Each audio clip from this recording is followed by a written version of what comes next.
За период спецоперации в Украине российские войска продвинулись на сотню километров от границы. Харьков, Мариуполь и Киев окружены, но на данный момент не захвачены.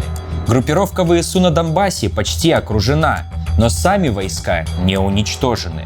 ВКС России сохраняет превосходство в воздухе и практически подавили ПВО и ПРО Украины. Но этого, судя по всему, недостаточно для того, чтобы завершить операцию в считанные дни.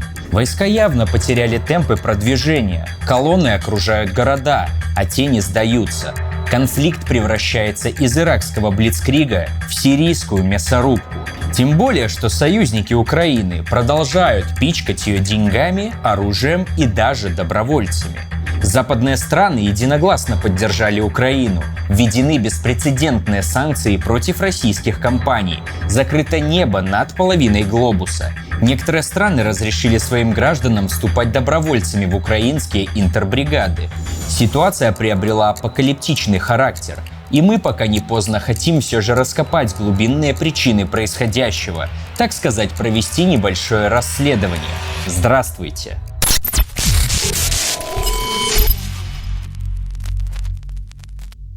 Карл фон Клаузевиц писал, что война всего лишь продолжение политики другими средствами. У войны много причин. Некоторые полагают, и мы склонны с ними соглашаться, что коренная причина заложена в устройстве нашей экономики.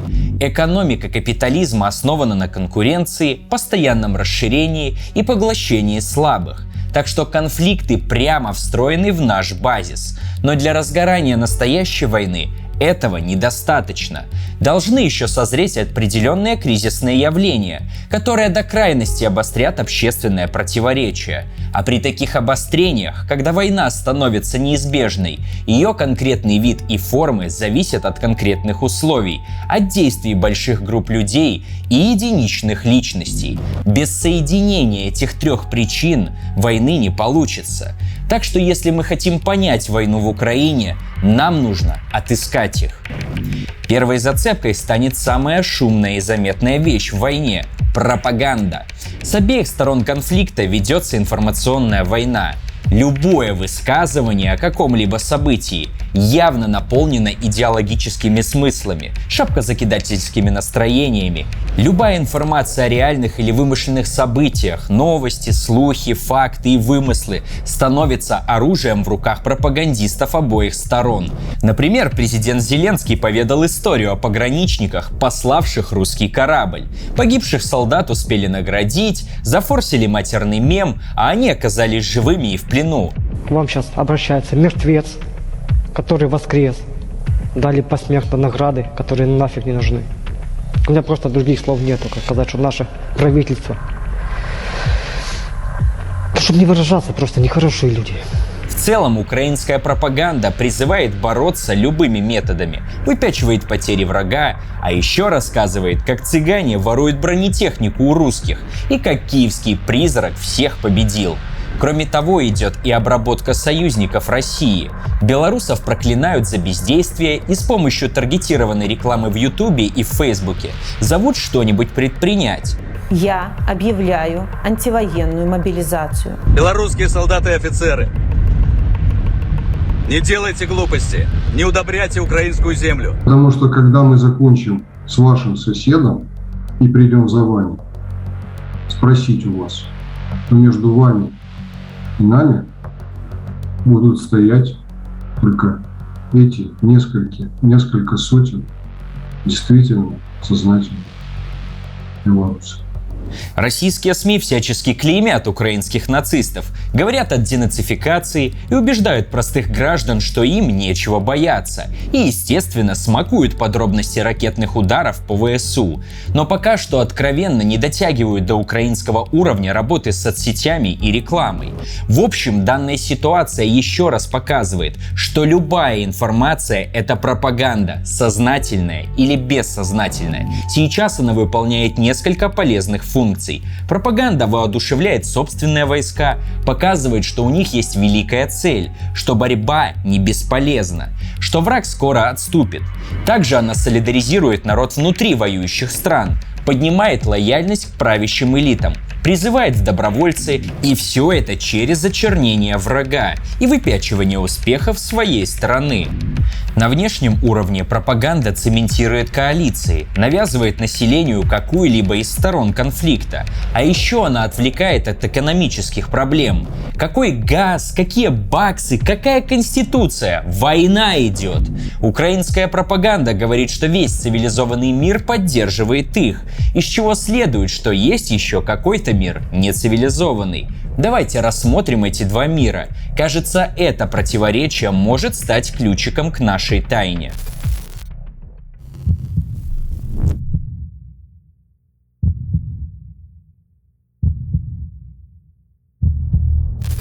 На сторону Украины деньгами, оружием и санкциями встали США, Британия и Евросоюз со своими союзниками. Для краткости их можно назвать западной коалицией. Кто заправляет на Западе, мы и так знаем. Но есть ли какие-то объективные показатели, чтобы выявить главаря в коалиции? Запад оформлен как НАТО, и его союзники по различным договорам. Здесь ключевым акционером является США. Их доля в мировом ВВП 15,7% по паритету покупательной способности. Далее все данные по ВВП мы тоже будем приводить по паритету покупательной способности. Их ближайший союзник, Евросоюз, имеет 15%, и он мог бы быть конкурентом на мировое лидерство, если бы был централизован политически и экономически. А пока что внутри него Германия имеет 3,5% от мирового ВВП, Франция 2,3%, Испания 1,5%, Польша около 1%. Британцы, растерявшие свои колонии, имеют 2,4%. У так называемой западной коалиции есть союзники и на востоке Земли. Япония, Южная Корея и Австралия имеют в сумме 7% ВВП.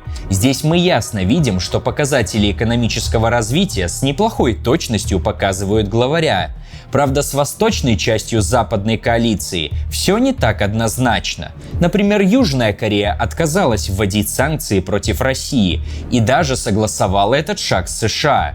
Турция сперва осудила конфликт и даже перекрыла проливы Босфора и Дарданеллы для российского флота, но к санкциям присоединяться отказалась и призвала к сдержанности. Однако остальные страны коалиции, похоже, весьма серьезно настроены на противостояние с Восточным блоком. В то же время большая часть мира не торопится выступать против агрессора. Китай, Венесуэла, Мьянма, Сирия, Беларусь выразили понимание российской позиции. Множество стран мира воздержались от осуждения действий России. Среди них Индия, Пакистан, Иран, Ирак, Бразилия. Что же, кажется, мы наткнулись на группу стран, которые, так же как и Россия, имеют некоторые претензии к западной коалиции, эдакий азиатский или восточный союз. Давайте взглянем на него повнимательнее. Среди этих стран Китай является экономическим лидером, который имеет второе в мире ВВП после США, а по ППС – первое, и составляет 18,3% от мирового. Россия имеет долю в 3%, а Индия – 6,7%. Бразилия, которая отказалась от санкций, почти 2,5%. Турция – 1,8%. Иран – 0,8%. И столько же Пакистан. В общем, мы видим, кто в этой гипотетической восточной коалиции является главным акционером и заказывает музыку. Здесь на ум почему-то снова приходит Первая мировая война, когда Российская империя оказалась в союзе с гораздо более крупными игроками, от которых зависела технологически и финансово, и расплачивалась с Антантой кровью своих солдат.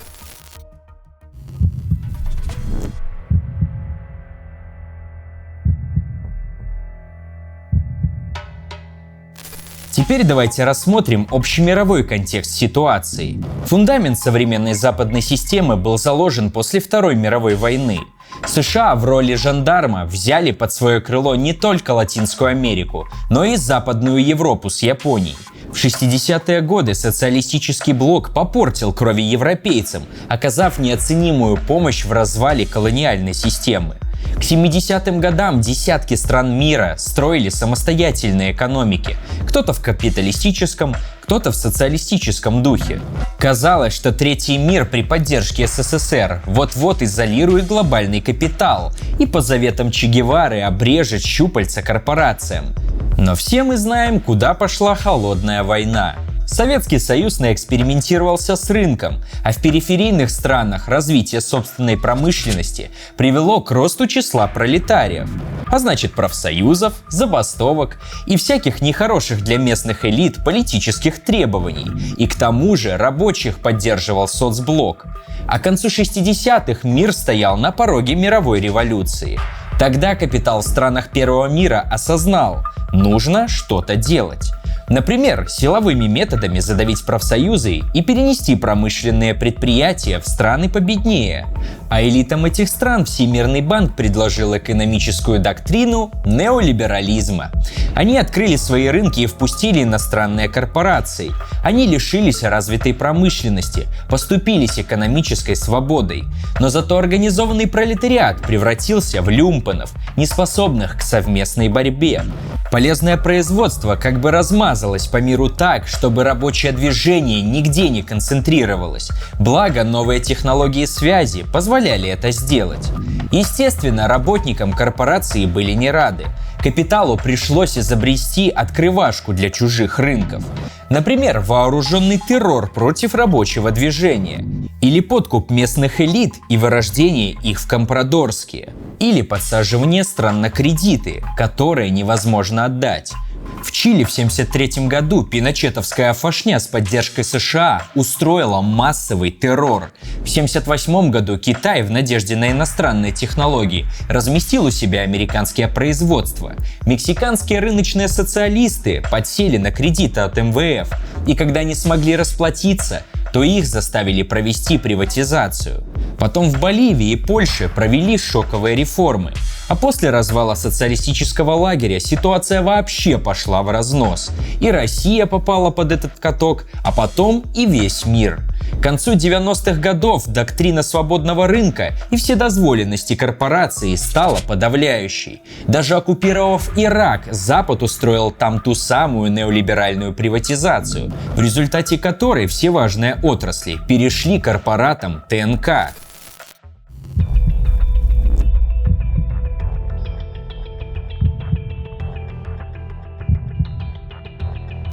Всем был хорош неолиберализм. Мелкие капиталисты встроились в систему. Они следили за свободой рынка у себя дома, позволяя корпорациям выживать их население. Зато компрадорам разрешали иметь долю от грабежа, а еще покупать квартиры в Лондоне. Правда, все-таки были у системы побочные эффекты. Количество миллиардеров росло как на дрожжах. При этом, само собой, население беднело. Расширение инвестиций и кредитование от МВФ заставляло периферию платить дивиденды и проценты, что, естественно, опустошало их бюджеты. Это вынуждало еще больше снижать расходы на социалку. На периферии начался рост безработицы, а толпы безработных, хоть и неорганизованных, это опасность социальных взрывов. Избавившись от забастовок, капитал столкнулся с риском голодных бунтов и бандитизма. В первом мире ситуацию сгладили рост сферы услуг и введение социальных пособий, а также полицейские, которые стреляют во все бедное и цветное. На периферии денег не водилось. Поэтому там культивировали реакционные идеи типа национализма и клерикализма. Например, парамилитарисы Колумбии, которые ради некого величия нации убивают профсоюзников по 3 сотни в год. Ну или более близкая нам Украина, которая совершила несколько приватизаций, разрешила продажу земли и, как мы знаем, погрязла в националистической пропаганде. Еще один побочный эффект – это массовая миграция из стран периферии в страны центра. Эту тему мы подробно раскрыли в ролике о миграции. С другой стороны, на принимающей стороне тоже кое-что происходило. Массовый вывод капитала в первый мир вызвал перенасыщение. Столько денег просто некуда было вложить с сохранением рентабельности, и средства массово уходили в финансовый сектор. Таким образом, появилось несколько центральных стран, а вокруг них периферия, выступающая кормовой базой и погрязшая в реакции. Но все же в мире остались страны с каким-то потенциалом, что сохраняли некоторую независимость и даже влияли на региональную политику. Но если кто-то шел против системы, 7 авианосных флотов и морские котики быстро усмиряли всяких там Слободанов Милошевичей и Саддамов Хусейнов. Кажется, потихоньку мы подбираемся к Украине. Мы поняли, как образовалась и функционировала система мирового современного капитализма и почему западные идеологемы стали главенствовать. Но почему сейчас произошел сбой, и некоторые элиты больше не боятся мирового жандарма?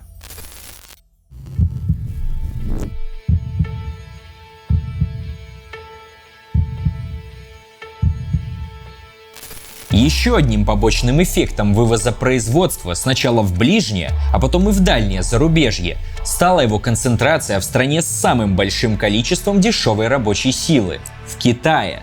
Спасибо ирригационному земледелию и теплому климату, урожаи там всегда были, будь здоров.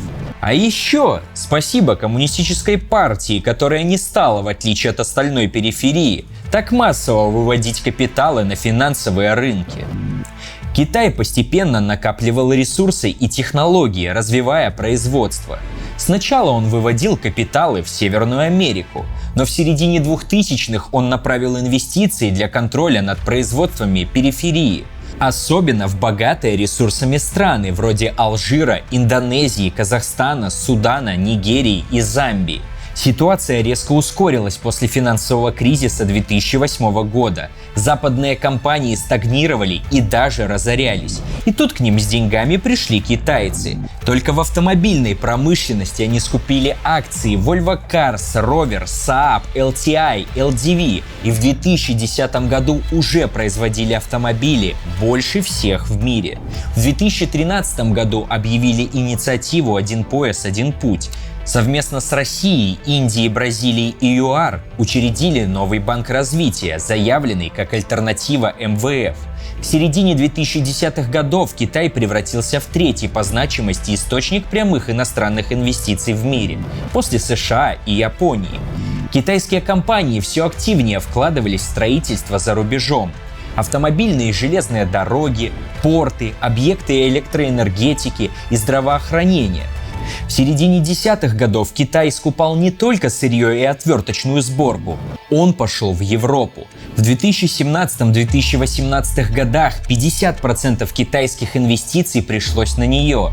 Поглощая западные компании, он получал доступ к их рынкам, технологиям и коммуникациям.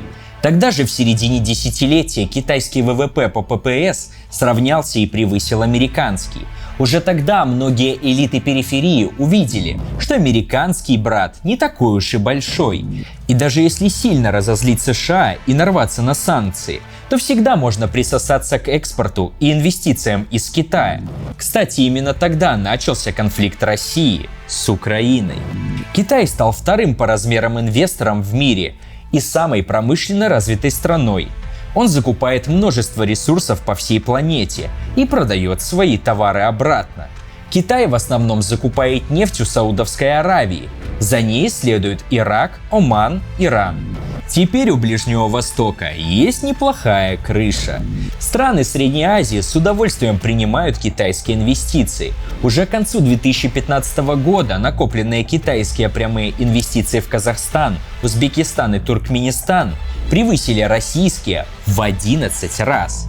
Также Китай активно вкладывается в африканскую, латиноамериканскую инфраструктуру и в российскую, иранскую и иракскую добывающую промышленность. Тот же Ирак в 2021 в рамках китайской инициативы «Один пояс, один путь» получил 10 миллиардов инвестиций. Не зря все эти страны так сдержаны насчет Украины. Наверное, товарищу Си не нравятся союзники тупого бургера. Но естественно, не все так просто. С одной стороны, китайские инвестиции по всему миру, но с другой, у США повсюду военные базы и флоты. Поднебесная лидирует в экспорте практически всего, но при этом зависима от западных стран в технологиях. Крупнейшим поставщиком чипов для китайских смартфонов является тайваньская Mediatek и американская Qualcomm.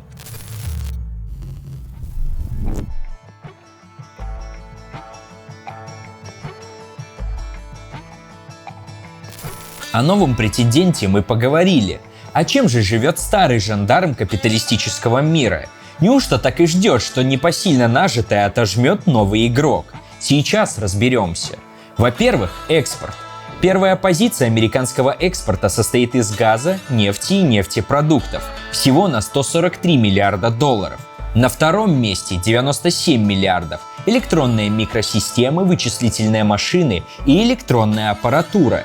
На третьем месте на 78 миллиардов. Автомобили и запчасти. Становится понятно, зачем они накладывают санкции на разных производителей нефти и газа, вроде Мадуро. А еще известно, что США поставляют нефть и газ в Европу и Китай, что сразу делает Америку торговым конкурентом России, Ирана и Саудовской Аравии. Основные торговые партнеры США – это Канада, Мексика, Евросоюз и Китай. По накопленным в экономике инвестициям на первых местах находятся Великобритания, Япония, Канада, Германия и Франция, что составляет 75% от всех инвестиций в экономику США. С другой стороны, половина инвестиций из Штатов приходится на Евросоюз. Тут нет никаких секретов, но теперь мы хотя бы осознаем материальную базу этой долгой дружбы. Ну, кроме американской армии на территории Европы, конечно.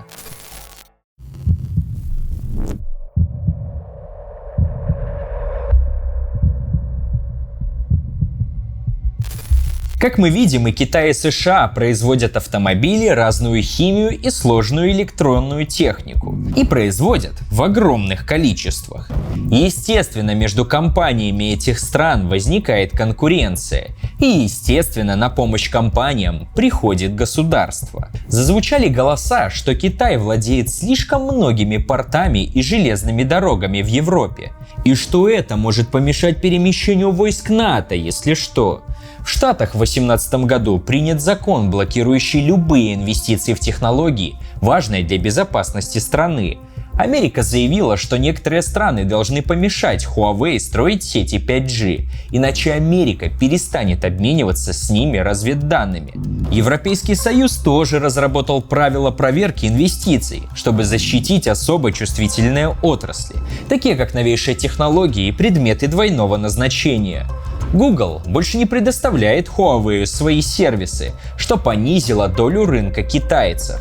Но не только против Китая ведутся торговые войны. С 2008 по 2018 год задокументировано 12 тысяч протекционистских мер в странах Большой Двадцатки. В США за это время ввели 1650 протекционистских мер, то есть 17% от всего количества. Германия 13%, Индия 9%. Индия ориентирована на развитие собственной промышленности. Эти страны явно желают закрыть свои рынки от честной конкуренции. В то же время Китай имеет всего 4% по этому показателю. Ему свободный рынок, наоборот, стал выгоден. В 2018 году Штаты ввели пошлины на европейскую сталь. ЕС в ответ ввел торговые пошлины на товары из США. В 2019 из-за конкуренции Боинга и Airbus Штаты обложили пошлинами самолеты из Европы. Нужно понимать, что авиация и ракетостроение – это неоспоримо одни из самых наукоемких и технологических отраслей промышленности. Они приносят много денег, и государства защищают их как зеницу ока. Ну, кроме России, которая развалила советский авиапром. Как видим, капиталисты, даже если они стратегические союзники, постоянно враждуют между собой. Конкуренция, она такая. Экономика самих штатов страдает от конкуренции с китайскими товарами настолько, что сторонники свободного рынка закрывают границы для капиталов и устраивают торговые войны. Уменьшение американских рынков сбыта вызывает падение прибыли корпораций и снижение благосостояния населения, что выливается в социальное напряжение. Страны-союзники или сателлиты также попадают под удар, оказываются в экономической зависимости от Китая. Их элиты уже не так охотно компрадорят в пользу США и не так смелы в поддержке главного акционера. Нейтральные страны, что долгие годы были отщепенцами мировой экономики, больше не боятся открыто посылать гегемона. Ведь если что, есть другая крыша, которая купит сырье, привезет товары и построит дороги. Мы тогда ломанем так, что мало не покажется. Раньше у любой периферийной элиты был выбор – смотреть, как их страна взлетает на воздух, задыхаясь от санкций, или быть посредником западного капитала по вывозу средств за границу. Теперь у маленьких капиталистов появился шанс стать еще более самостоятельными. Это вносит еще большую дестабилизацию в стройную либеральную систему. И вот главные конкуренты мировой экономики вступают в борьбу друг с другом. Пока что не прямыми методами.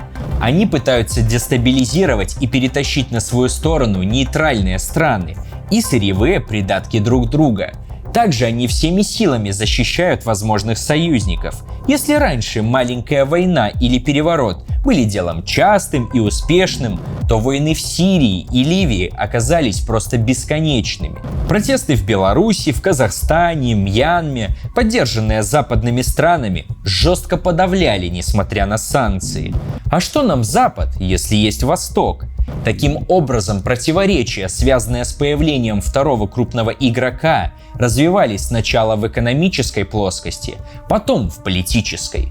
Где-то на периферии мира, далеко от наших глаз, шли настоящие войны и гибли люди. Корпорации дожимали последние соки из рабочих. Беженцами становились миллионы людей. Но обыватели всего этого как бы не видели. А теперь волна противоречий докатилась до нас, и все ужаснулись. Долгие годы борьба за передел рынка вспыхивала то в виде торговых войн, то в виде государственных переворотов, то в виде локальных военных конфликтов. Наступающий мировой кризис все это обострил. Уже в 2019 году специалисты из ООН заметили кризисные явления и даже назвали их причины. Недостаток спроса и инвестиций в производство. Государства вкладывали средства в спасение банков, в результате чего возросли государственные долги. А банки и прочий частный сектор направляют эти средства на спекулятивные операции. Также мешает росту снижение доли оплаты наемного труда в мировой экономике, что плохо сказывается на спросе. Надо же, даже ничего не сказали про недостаточную свободу рынка. Кажется, в ООН засели леваки. Как бы то ни было, их никто не послушал. На нарастающий кризис наложился коронавирус и завертелось. Все страны мира начали бить друг друга дубинами санкций, наращивать военные бюджеты и проводить учения.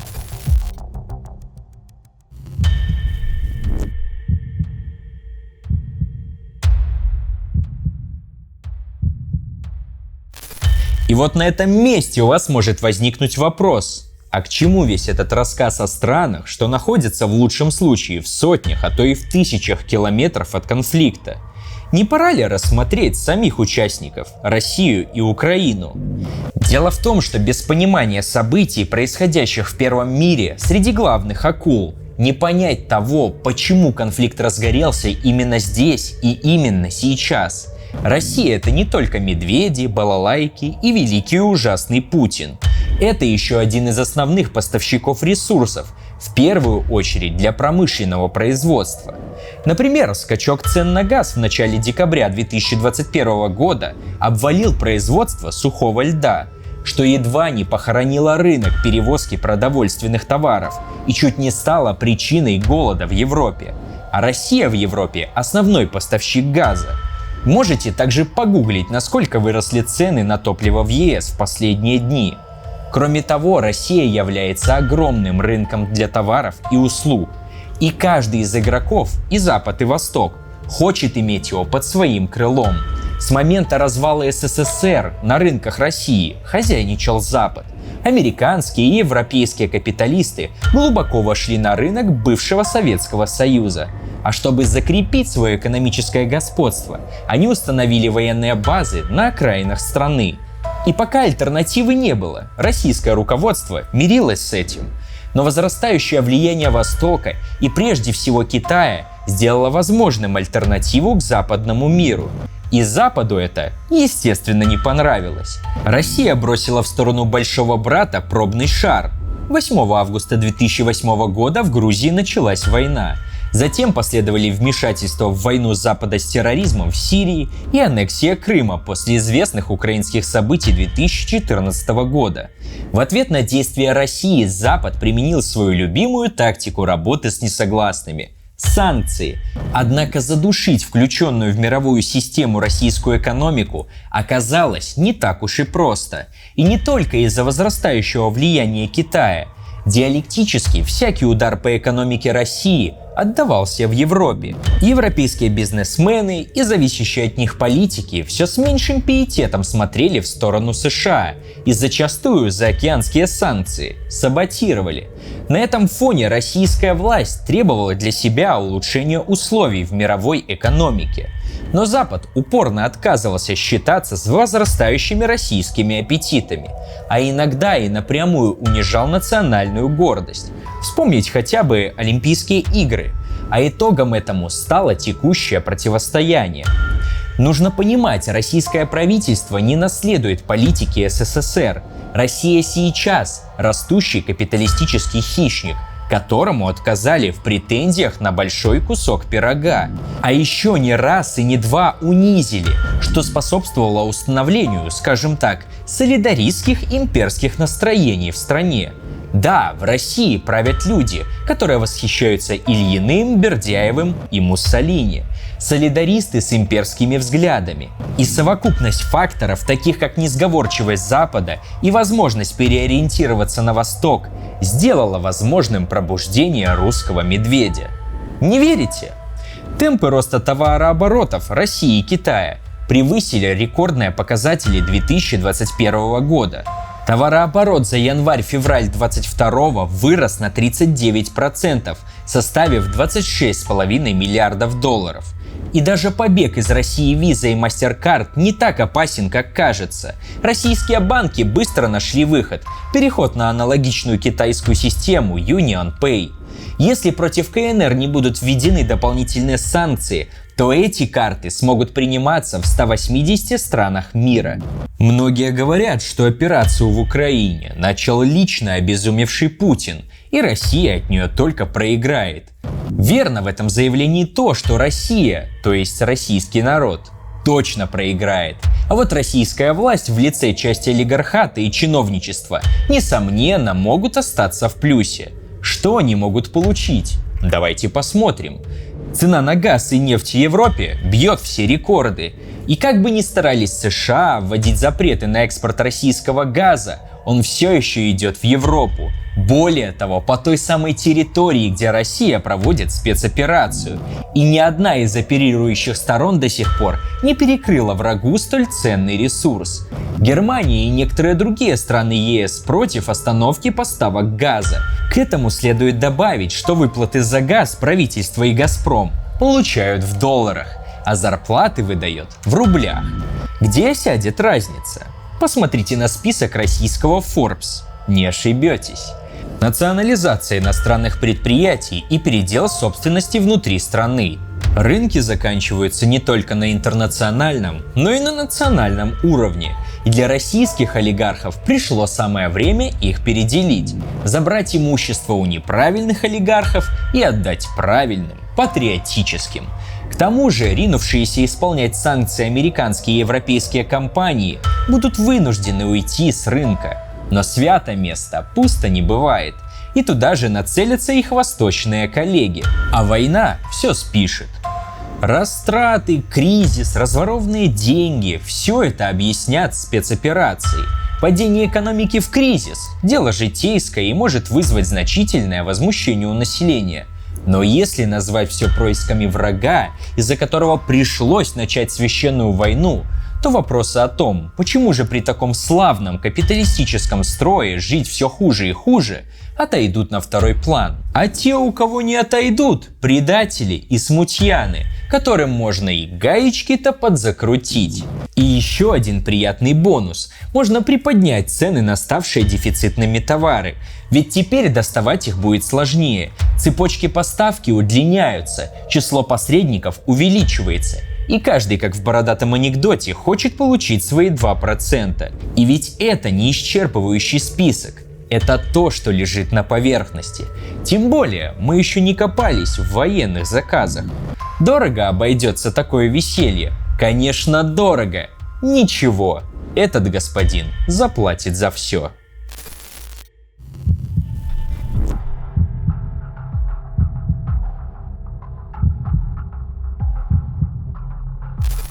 Ну, теперь, кажется, пора. После распада СССР элиты новой Украины в основном четко определили свою цель – на Запад, к свободе рынка. Тогда, как мы уже знаем, это было очень модно. Уже в 1992 году Украина присоединилась к Совету Североатлантического сотрудничества. В 1993-м Верховная Рада поставила европейский вектор приоритетным и решила добиваться принятия в Европейский Союз. В конце 90-х Украина поддержала специальную военную операцию НАТО в Югославии. В начале 2000-х отказалась от внеблокового статуса в пользу НАТО и отправила миротворческий контингент в Ирак.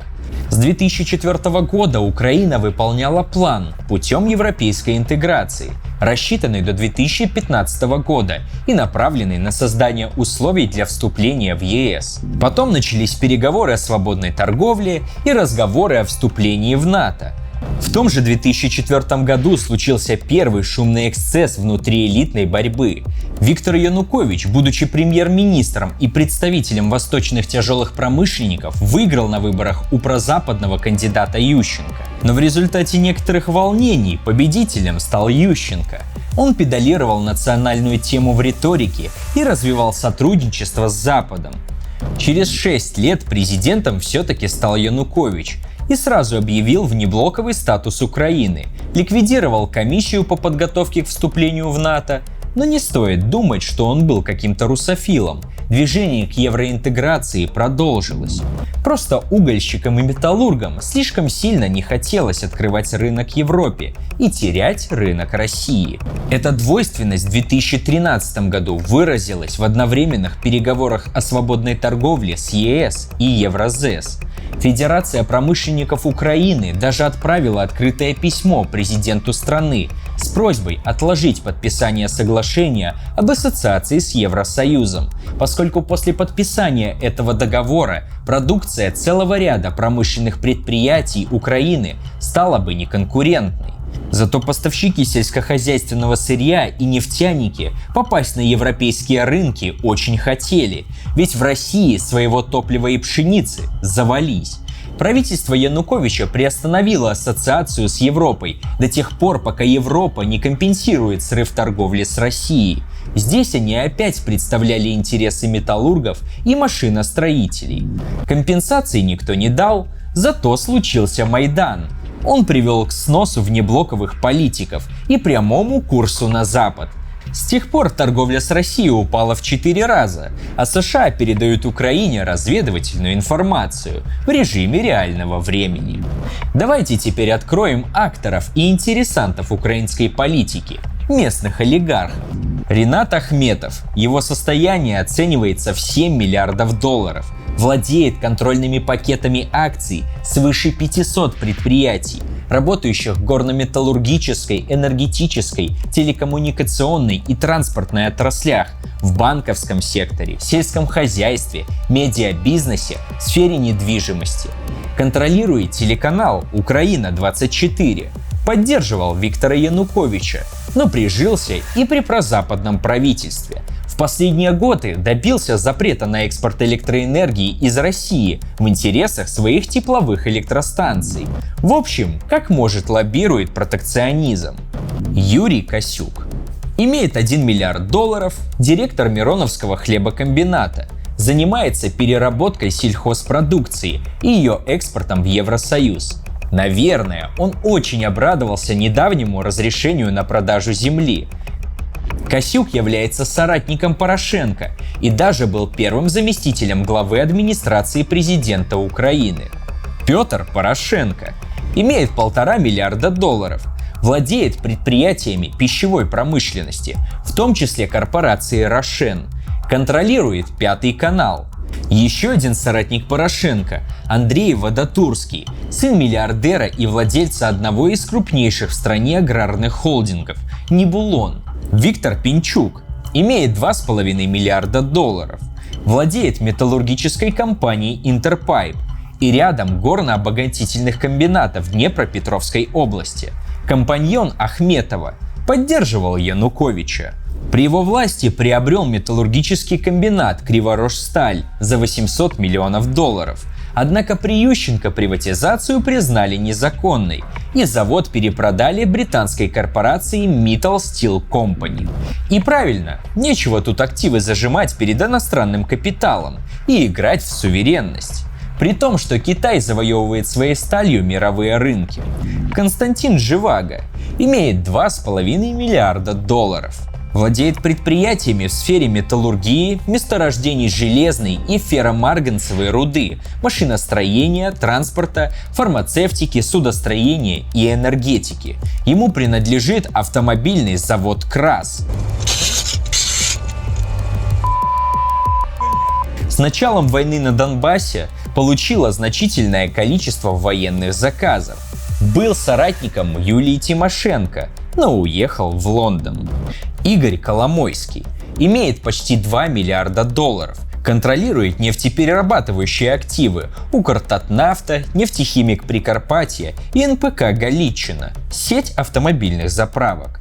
Имеет ряд горнодобывающих предприятий и металлургические активы. Имеет собственность в агросекторе и пищевом производстве. Весной 2014 года начал финансировать несколько добровольческих батальонов, которые воевали на Донбассе. Контролирует телеканал «1+1». Именно на нем в канун 2019 Нового года вместо президента Порошенко показали Владимира Зеленского. Поэтому Зеленского назвали «коломойником».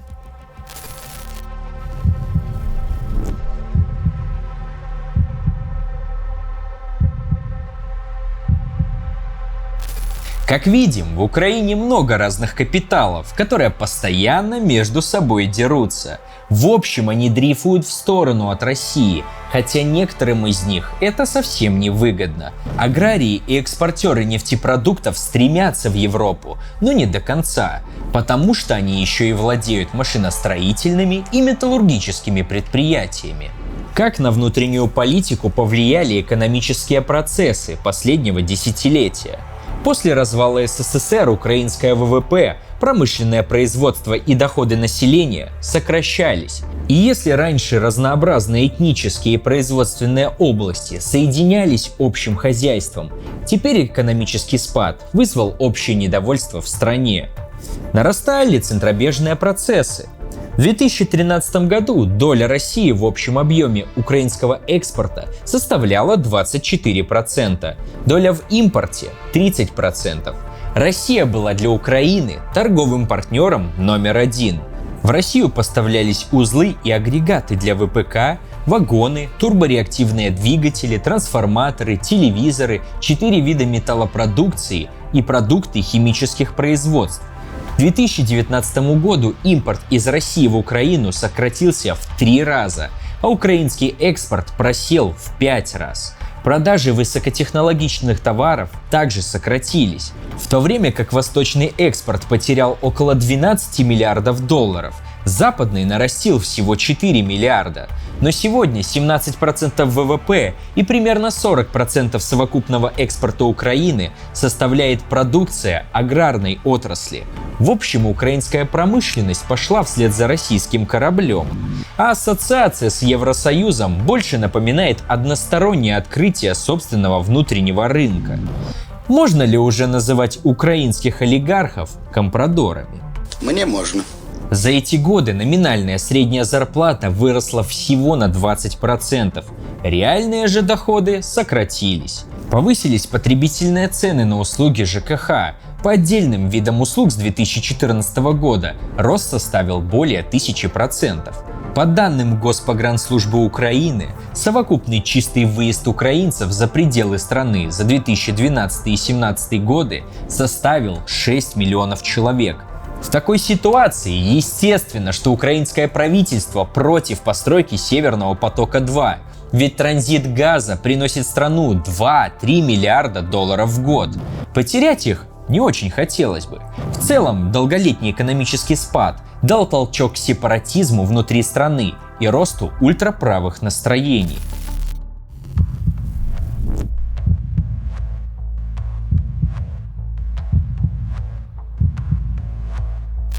На волне разочарования в рыночных реформах и превращения экономики Украины в сырьевую к власти пришел Зеленский.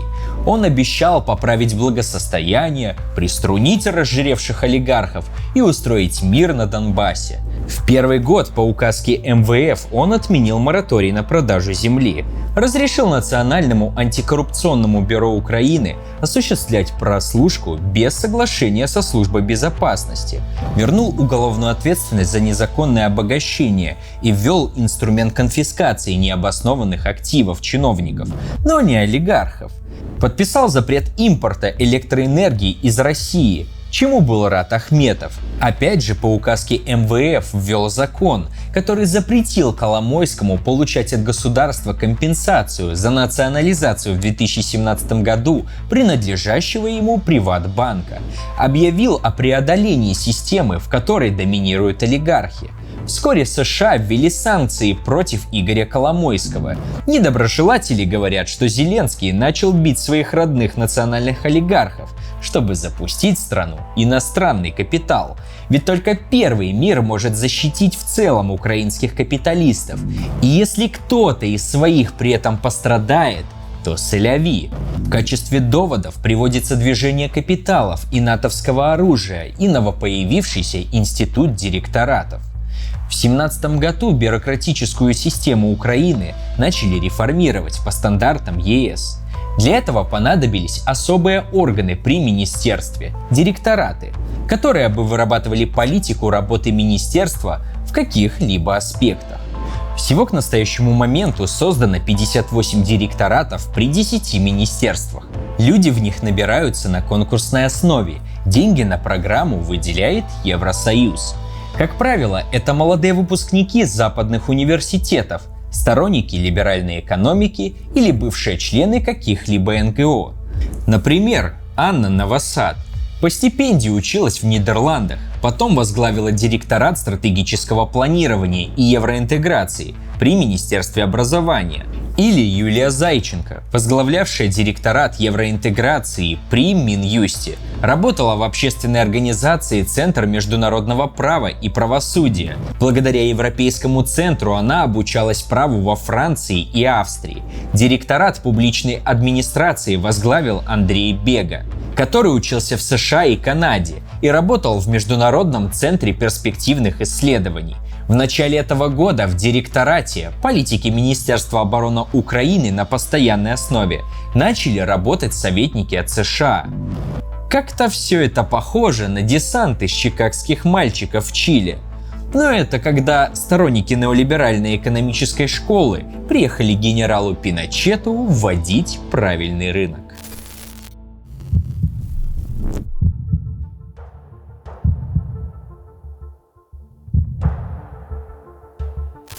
Как мы увидели, промышленность Украины находится в некоторой стагнации из-за конкуренции более мощных держав. Неужели у этой страны нечего взять? И это просто транзитер газа между сырьевой Россией и технологической Европой. Ну, кое-что есть. Украина в 2021 году экспортировала зерновых культур на 12,35 миллиардов, что на 31% больше показателей за 2020 год. Всего она экспортировала 27,5 миллионов тонн зерновых, что сделало ее вторым по значимости экспортером в мире. Также ее прямыми конкурентами являются США и Россия. Но кроме того, Украина входит в пятерку лидеров по поставкам сельхозпродукции в Европу, так же как и Россия производит подсолнечное масло и сахар. Для российских аграрных олигархов было бы хорошо забрать себе пахотные земли Черноземья, ну или хотя бы нарушить украинский экспорт ради занятия рынков и поднятия цен. Да и европейским и американским экспортерам выгодно то же самое. Также Украина экспортирует железную руду, концентраты и кабели на 4 миллиарда долларов. Здесь она конкурирует с Россией и с Китаем. Кроме пахотных земель и железной руды, в Украине имеются месторождения газа и нефти. Давно известно о причерноморско-крымском месторождении.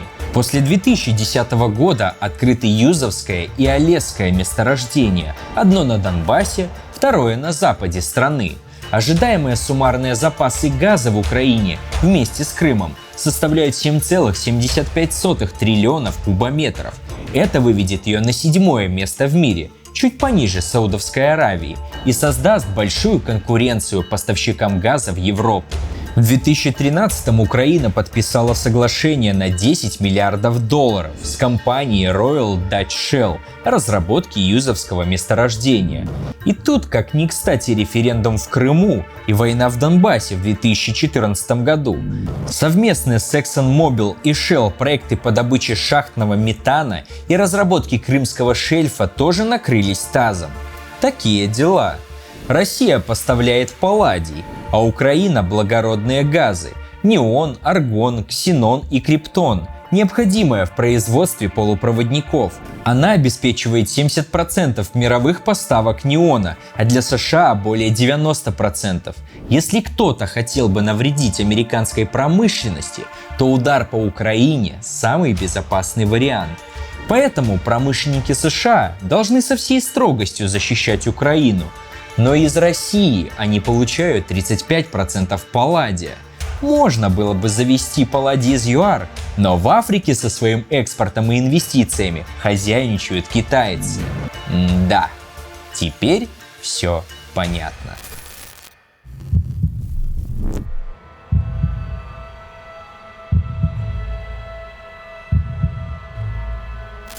Все, что сейчас происходит, это подготовка к мировой спецоперации. Коалиции будут сплачиваться все плотнее и плотнее. Сложно будет в нарастающем хаосе остаться абсолютно нейтральным. Но все игроки будут выжидать до последнего, чтобы увидеть, какая из сторон первой даст слабину. Например, многое решит выбор Индии. Ведь как-никак на нее приходится 6% мирового ВВП, а это третье место. И она пока что не очень поддержала какую-либо из сторон. Тут все дело в том, что у нее первый по величине экспортер – это США, а первый импортер – Китай. Так что у индусов трудный выбор – поставлять в США услуги аутсорсинга и алмазы или принимать из Китая технику и машины.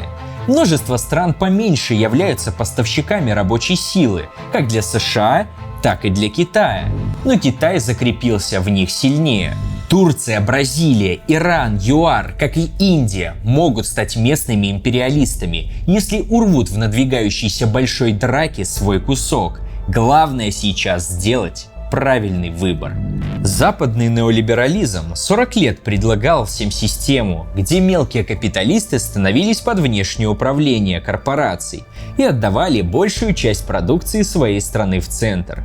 Неолиберализм давил периферию своей идеологией и культурой, а молодой китайский гегемон действует осторожно, не бомбит врагов, не устраивает перевороты по всему миру, не насаждает свою культуру и действует сугубо экономическими методами. Пока что. Вполне возможно, что перед таким выбором многие мелкие капиталисты выберут сторону Китая. Вот тогда и начнется реальный замес. Кстати, пока мы готовили этот ролик, пришли новости, что Иран запустил 6 баллистических ракет в консульство США в Эрбиле, что находится в Ираке. А с финансовых рынков приходят сигналы, что трейдеры выходят из активов КНР. Они думают, что до конца следующей недели начнется военная спецоперация КНР на Тайване, ведь Паралимпиада кончилась. А в некоторые издания США пишут о подготовке экстренного совещания Шанхайской организации сотрудничества.